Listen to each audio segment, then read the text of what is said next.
It was a warm summer evening, and the large dining room at Grandview Manor buzzed with laughter, music, and the clinking of glasses. The manor belonged to the wealthy and well-known Mrs. Eleanor Hart, who had invited her closest friends to celebrate her 60th birthday. The guests were dressed in their finest clothes, sipping champagne and admiring the elegant decorations. Crystal chandeliers sparkled above their heads, and the grand marble floor shone under their feet. Everyone was having a wonderful time, but the highlight of the evening was yet to come. Mrs. Hart stood at the center of the room, wearing a long, shimmering silver dress and her most prized possession, an emerald necklace that had belonged to her grandmother. The necklace was breathtaking, large, perfectly cut emeralds surrounded by tiny diamonds. It was worth a fortune, not just in money, but also in sentimental value. As everyone gathered around her to sing "Happy Birthday," Mrs. Hart smiled brightly and clapped along to the music. But little did she know, this party was about to turn into a night she would never forget. When the song ended, Mrs. Hart made a toast, thanking everyone for coming, and then stepped away to cut the enormous birthday cake. She glanced down at her necklace one last time, admiring how it sparkled under the light of the chandelier. Then she handed her glass to her butler, Mr. Thomas, and turned to greet more guests. Moments later, disaster struck. When Mrs. Hart reached up to adjust her necklace, her fingers touched nothing. The necklace was gone. She gasped loudly, causing heads to turn in her direction. "My necklace!" she cried.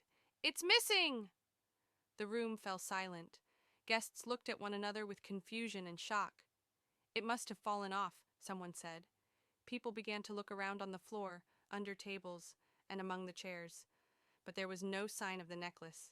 Mrs. Hart, now pale and shaking, called out to her butler, "Thomas, please get everyone to stay here until we find the necklace. It cannot simply vanish." The butler nodded, immediately closing the doors to the room. No one was allowed to leave until the mystery was solved. Among the guests was a young woman named Claire Bennett. Claire wasn't just any guest. She was a private detective. She was a close friend of Mrs. Hart's daughter and had been invited to the party, though she hadn't expected her skills to be called upon. "I can help find the necklace," Claire said, stepping forward. "Really?" Mrs. Hart asked, her voice trembling. "Oh, thank you, my dear. Please do whatever you can." Claire nodded and turned to the guests. "Nobody panic. I'll check everything. Please stay calm and let me ask a few questions. We'll find it." The guests watched as Claire began her investigation. She started by inspecting the place where Mrs. Hart was standing when she noticed the necklace was gone. She crouched down and examined the floor, then looked at the seams of the carpet. "Nothing here," she murmured to herself. "Are you sure it didn't just fall off?" a voice asked. It belonged to Mr. McGregor, a tall man in a dark suit who was standing by the buffet. "No," Claire replied, her tone firm. "If it had fallen off, it would be nearby. Someone must have taken it." A murmur of unease spread through the crowd. Claire decided to question the guests one by one. Claire approached Mr. Thomas, the butler, first. "Mr. Thomas, you were closest to Mrs. Hart when she last remembers wearing the necklace. Did you see anything unusual?" The butler shook his head. "No, Miss Bennet. Everything seemed normal. I only took her champagne glass when she handed it to me." "Did you leave the room after that?" Claire asked. "No, ma'am. I stayed by the door, as always," Thomas replied. Claire then turned to a group of 3 women standing near the piano. They were whispering to each other and looked nervous. "Did any of you notice the necklace before it disappeared?" she asked them. One of the women, a tall lady in a lavender gown, spoke up. "I remember admiring it during the toast, but after that, I don't know. I was busy talking." Another woman, shorter with dark curly hair, hesitated before saying, I I thought I saw something shiny fall, but I was holding my drink and didn't check." "What do you mean?" "Where exactly did you see it fall?" Claire asked sharply. The woman thought for a moment. "I was standing by the window over there near the red curtain. I saw something sparkle as it fell, but I didn't think much of it at the time." Claire noted this carefully and walked toward the window to investigate. She searched the floor and checked the curtain, and there it was, a tiny silver clasp lying near the edge of the curtain. She bent down to pick it up and showed it to Mrs. Hart. "This is a piece of the necklace," she said. "The clasp must have broken." "Oh, thank heavens!" Mrs. Hart exclaimed. "Then it did fall off! It hasn't been stolen!" "I wouldn't be so sure," Claire said, frowning. "The clasp broke, but the entire necklace is still missing. Someone may have picked it up after it fell." As Claire continued her investigation, she noticed something odd. One of the waiters who had been serving drinks earlier was no longer in the room. She turned to Thomas. "How many staff were working tonight?" she asked. "There were 4 serving staff, including myself," he replied. "Where are they now?" Claire asked. Thomas pointed toward the kitchen. "2 of them are cleaning up in the back. Shall I bring them in?" "Yes, please," Claire said. As Thomas walked away, Claire scanned the room again. Something was bothering her. There was something she had noticed earlier, but she couldn't quite figure out what it was. While Thomas brought the staff back into the room, Claire decided to focus on the area near the window where the clasp had fallen. She carefully moved the curtain aside and noticed a small trail of faint footprints leading toward the garden door. "Interesting," she murmured. Just then, Thomas returned with the 2 other servants. "Miss Bennet, these were the only 2 servers in the kitchen. They've been here the whole time." "But the third one?" Claire asked. "Where is he?" The staff exchanged nervous glances before one of them said, "You mean Henry? He asked to leave early because he said he felt sick." Claire narrowed her eyes.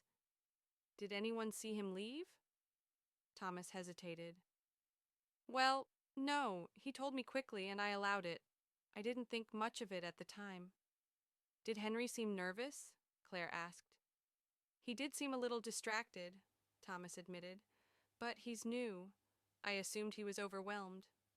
Claire sighed. "Don't let anyone else leave the manor. I'm going to check the garden." Claire followed the footprints into the dark garden. The soft evening light made it easy to spot broken twigs on the ground and disturbed gravel on the pathway. She moved quickly but carefully, scanning the area with her flashlight. At the far end of the garden, she spotted a shadow near the tall bushes. Someone was crouching, moving hurriedly. As she stepped closer, the figure froze. "Henry!" Claire called out. The young man jumped, dropping something shiny to the ground. He tried to run, but Claire was faster. She grabbed his arm. "What are you doing out here?" I didn't, I was just," Henry stammered, unable to form a complete sentence. Claire looked down and picked up the object he had dropped. It was Mrs. Hart's emerald necklace. "I think you'll need to explain this," she said firmly.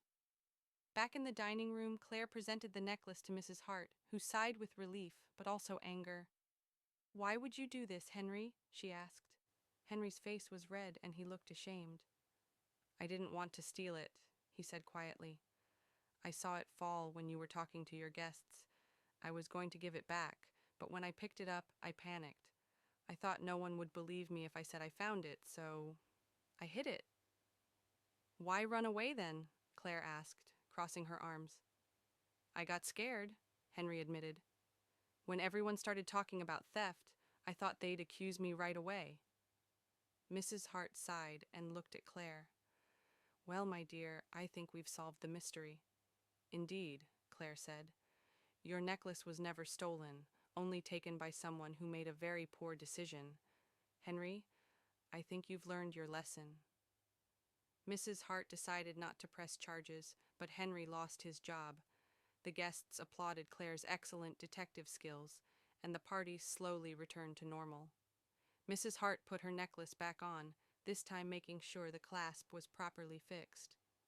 As Claire enjoyed a slice of birthday cake, Mrs. Hart approached her. "You saved the evening, my dear," she said with a smile. "I'll never forget this."